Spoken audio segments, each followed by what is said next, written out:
Good afternoon from Starbase, Texas. I'm SpaceX's Dan Hewitt, and that right there is 33 Raptor engines on the aft of the bottom end of Super Heavy booster number 9 on the launch mount here at Starbase, getting ready, counting down for a static fire today. As of this moment, propellant is loaded on board the vehicle. We started that a little over an hour ago. As you can see, we only look about half of the vehicle fully frosty. As for a static fire, we do just about a full load of the liquid oxygen and only a partial load of the fuel, that liquid methane on board. That's all we need for a static fire test. As of this moment, we are in a hold at the T-minus 40-second mark. This is a planned hold. We're just going to hold here while we wait for the fuel temperatures to get to a desired range before we resume the countdown.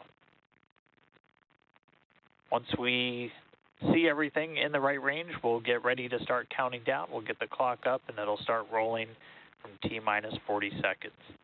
Again, this is the second time we've static fired with this booster. The Super Heavy, the first stage of our Starship launch vehicle, the most powerful rocket ever designed, ever flown. Not looking to lift off today, just looking to ignite those engines on the bottom. This is a critical test before you get ready to go fly. This is really your chance to put everything together. All of the different systems on board the rocket, propellant handling, the engines themselves, all of the ground support equipment, all of our operators who are going to be responsible for flying this vehicle with Starship on top during that next flight. This test is really tying everything together and is in the critical path before we get ready to go to launch. In addition to everything on the rocket, again, you have a lot of the ground support hardware that is going to be involved today. We're going to once again be using the flame deflector underneath. You've seen that tested a handful of times, both with and without the rocket. We used it during the first static fire with Booster 9 a couple of weeks ago. So once we resume the count, again, it'll be about T-minus 40 seconds. We'll see the flame deflector fire up about 10 seconds before ignition. So when you see the water start to flow, you know we're about 10 seconds away. But so far, it's been a pretty clean count so far today. Haven't been tracking any issues. And we're still, again, right now we're at a hold. This was a planned hold in today's operation. We just want to make sure we got fuels at a desired temperature range before we resume that final countdown.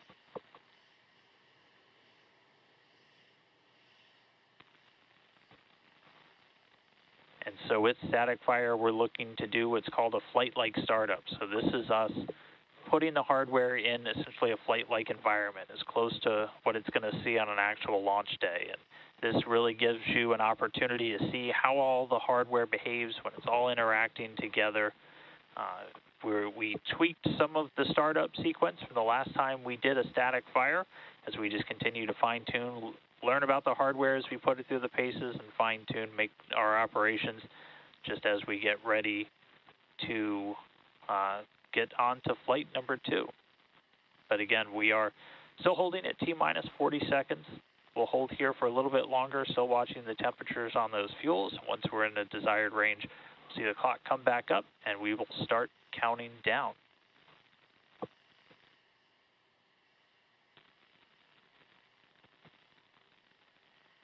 And again, you're going to see a lot of the different systems that will be there on flight day really working together. So we've got obviously everything on board the booster. As I said, we're not looking to lift off when we do a static fire. You only throttle those engines up to about 50% of their thrust. It is kind of cool to note, though, that even at just 50% power, a Super Heavy has more thrust than a Falcon Heavy at full power. So Super Heavy packs a pretty big punch when it's at full thrust, and we'll see it there once we actually get to a launch day. But you only ramp up to about 50% of the total thrust on those engines.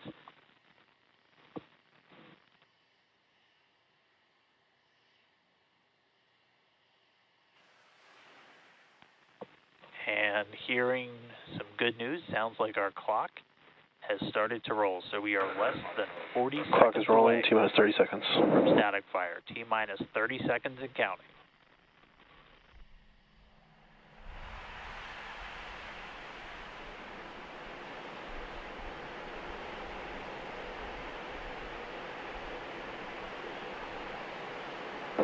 T-minus 10. 5, 4, 3, 2, 1. Ignition. +1, 2. Full duration.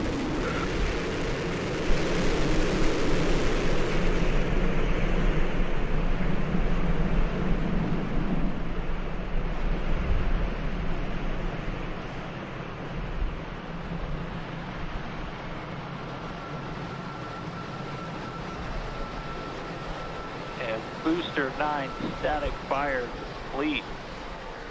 Rattled the walls here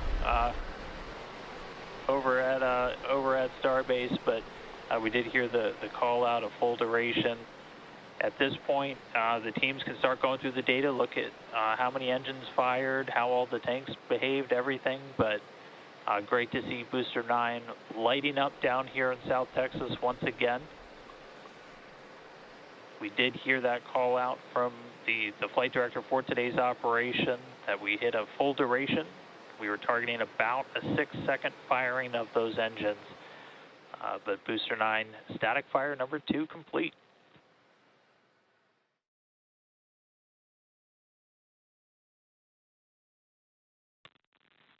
All right, well, as I said, now's the time when we can essentially start to safe the vehicle. We'll start to offload the prop, and then the teams can get right into looking at the data and see how that static fire went. We heard full duration. We'll share some additional information as it comes in. I know everybody is excited to hear how many engines lit. We'll get that data and share that a little bit later. But everything went off today. With that, we're going to go ahead and wrap up. Thanks for tuning in for some more development testing here with Starship. Definitely a reminder that a lot of space operations still coming this weekend. We're getting ready to launch Crew 7 to the International Space Station. That coming in the early hours Eastern Time tomorrow. And then we'll have a Starlink launch, assuming that gets off the pad, a Starlink launch later on Saturday night. So be sure to stay tuned in to us on social, on the web for progress updates with everything down here at Starbase and Starship as we continue the march on to flight number 2. So thanks for tuning in real quick this afternoon. I'm SpaceX's Dan Hewitt, and we'll see you next time at the Gateway to Mars. So long.